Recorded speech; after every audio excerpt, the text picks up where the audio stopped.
अब हम pseudo code के द्वारा त्रिभुज का क्षेत्रफल यानी एरिया फाइंड आउट करेंगे।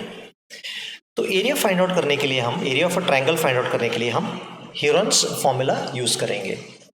अभी हीरोन्स फॉर्मूला से अगर आपको फाइंड आउट करना है तो आपको 3 साइड्स का इनपुट चाहिए, साइड ए, साइड बी, साइड सी का वैल्यूज चाहिए। जब ये इनपुट हो जाएगा तब आप एस कैलकुलेट करोगे, जिसे पेरीमीटर कहा जाता है, A plus B plus C complete divided by 2। उसके बाद आप क्या करोगे, एरिया को कैलकुलेट करोगे, square root of S into S minus A into S minus B into S minus C. तो लेकिन अगर इस प्रॉब्लम में देखोगे, वो कह रहा है कि एरिया तभी कैलकुलेट कीजिए जब वो ट्रायंगल वैलिड हो। तो हमें चेक करना पड़ेगा कि जो साइड्स दिए गए हैं उससे आपका सही ट्रायंगल बन सकता है या नहीं। अगर त्रिभुज नहीं बन सकता है तब उसे हम इनवैलिड ट्रायंगल कह देते हैं। तो समझ लीजिए, अगर हमारे इनपुट साइड होगा ए बी सी और वैल्यूज थे 1, 1 और 7, तो वैलिड ट्रायंगल का लॉजिक क्या है, अगर आप कोई दो साइड को जोड़ोगे वो दो साइड तीसरे साइड से बड़ा होना चाहिए। अगर आप ए और बी को जोड़ोगे, 2 तो 7 से बड़ा नहीं है, तो ये तीनों वैल्यू से आप ट्रायंगल नहीं बना सकते हैं। सिमिलरली ए देख लीजिए, 2, 1, 6, ठीक है। आप अगर आप करोगे 2 और 1, 3, 3 6 से ज़्यादा है, नहीं है, तभी ये भी आप ट्रायंगल नहीं बन सकती है। अगर एग्जाम्पल लेना है वैलिड ट्रायंगल का, ए है। अगर 3 + 2 करोगे आप 5, 5 4 से ज़्यादा है, वैलिड ट्रायंगल है। 4 + 3 7, 7 जो है 2 से ज़्यादा है, ठीक है। और अगर आप करोगे 3 + 2 5, 5 4 से ज़्यादा है, सॉरी 3 + 2 5 है, 5 4 से ज़्यादा है। 4 + 2 6, 6 3 से ज़्यादा है। तो ए साइड पे जो है सब वैलिड ट्रायंगल्स है, ए साइड जो है इनवैलिड ट्रायंगल्स है। तो हमारा पहला स्टेप ये होगा, हम 3 वेरिएबल लेंगे जिसमें हम साइड्स का वैल्यू रीड करेंगे। उनका नाम देंगे हम ए, बी और सी। और यस होगा यस होगा पेरीमीटर। और फाइनली 5th वेरिएबल होगा, उसका नाम होगा एरिया। तो पहला स्टेप मेरा ये होगा, टेक वेरिएबल्स से ए बी सी यस और एरिया। इसके बाद मेरा अगला स्टेप होगा, मुझे यूज़र से ए बी सी साइड का वैल्यू मांगना होगा या पढ़ना होगा कीबोर्ड से। तो मेरा अगला स्टेप होगा, get the values of A B and C. तो ये तीनों साइड का वैल्यू मैं कीबोर्ड से यूज़र से एंटर कर लूँगा। समझ लीजिए मेरे वैल्यूज़ थे 2, 3 और 4, ए के 2, बी के 3 और सी के 4। इसके आगे मैं क्या करूँगा, मैं पहला चेक करूँगा कि कोई दो साइड का वैल्यू जब जोड़ूंगा वो तीसरे साइड से बड़ा है या नहीं। तो इसके लिए मैं ऐसे कर रहा हूँ, if the sum of any 2 sides is greater than the third side, तभी मैं कैलकुलेशन करूँगा यस का और एरिया का।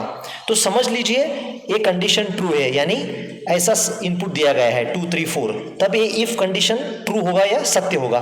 तब हमें क्या कर सकते हैं, यस का वैल्यू ऐसे कैलकुलेट कर सकते हैं, यस होगा a + b + c divided by 2 और एरिया होगा square root of S into S minus A into S minus B into S minus सी।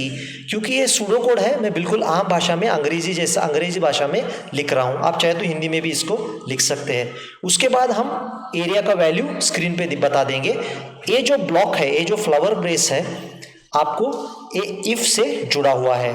अगर ये त्रिभुज वैलिड नहीं था यानी इनवैलिड था, जैसे 117 था, तब मुझे एक मैसेज डिस्प्ले करना पड़ेगा, एल्स पार्ट चल जाएगा। एल्स पार्ट में ये कहूँगा कि ये ट्रायंगल इनवैलिड ट्रायंगल है।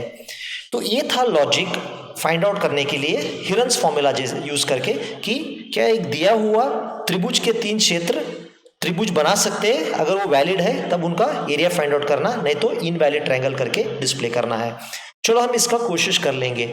अगर हमने इनपुट ले लिया 117, अगर 117 लिया तो 1 + 1 2, 7 से ज़्यादा नहीं है, तो ये कंडीशन फॉल्स हो गया। जब ये कंडीशन फॉल्स हो गया तो यहाँ आ जाऊँगा, एल्स पार्ट पे आ जाऊँगा और ये इनवैलिड ट्रायंगल डिस्प्ले हो जाएगा। अगर समझ लीजिए मैंने 3, 4, 5 साइड्स दे दिया, A3, B4 और C5, तब क्या होगा, 4 + 3 7, 5 से ज़्यादा है, 5 + 4 9, 3 से ज़्यादा है, 5 + 3 8, ये भी 4 से ज़्यादा है। तब ये इफ कंडीशन के साथ जो चेक कर रहा हूँ ये ट्रू है। ट्रू होने के बाद मैं ए ब्लॉक जो फ्लावर ब्रैकेट के अंदर है इसको मैं कैलकुलेट करूँगा, यस को कैलकुलेट करूँगा, a + b + c divided by 2। बाद में एरिया को कैलकुलेट करूंगा square root of S into S minus A into S minus B into S minus C और एरिया को डिस्प्ले करूंगा। इस लॉजिक सूडो कोड में मुझे एक या दो चीज आपको बताना जरूरी है। आपको ये ए प्लस बी प्लस सी आपको पूरे ब्रैकेट में डालना है। अगर आप इनको ब्रैकेट में नहीं डालोगे वो क्या होगा, सी 2 से डिवाइड होगा पहला, क्योंकि सी का प्रायोरिटी या डिवीजन का प्रेसिडेंस ज़्यादा है। इसका रिजल्ट लेके बाद में ए प्लस बी प्लस इसका जो रिजल्ट है ऐड होगा, जो हमें नहीं चाहिए वो गलत होगा, इसलिए हमें इसे ब्रैकेट में डालना होगा। और अगर आप दूसरी चीज़ पे ध्यान दिए होंगे, आप सोचते होंगे कि हमने स्क्वायर रूट ऐसे ही ले लिया।